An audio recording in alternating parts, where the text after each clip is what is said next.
Hello and welcome to Tuesday. Today we are going to be inferring about a character.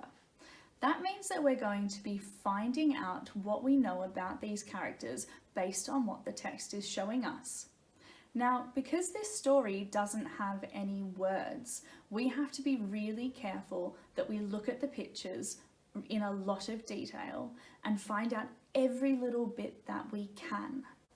This story is very interesting because it tells us the story of two boys at the same time. Page by page, we experience a day in the life of two boys and their families, one from inner city Sydney, Australia, and the other from a small remote village in Morocco, North Africa. These worlds couldn't be further apart, yet with the showing of the parallel lines of the two families, we see a simple truth. We see that in the context of strikingly different lifestyles, remotely different country landscapes, differences of clothing and everything else, the families are essentially the same. They care for each other, they need to belong, to be loved by their loved ones and be a part of their community. The simple truth is that even with all these differences, we are the same. We are the mirror of each other. While you're looking at this book and you're going through each page very, very carefully, I want you to have a think about a few different questions.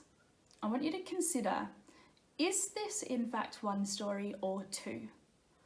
Why do you think the author has chosen to tell the story in this way?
After you've looked through the book and thought about those questions and really taken time to go through those pictures, I want you to make a list of similarities and differences between the two boys.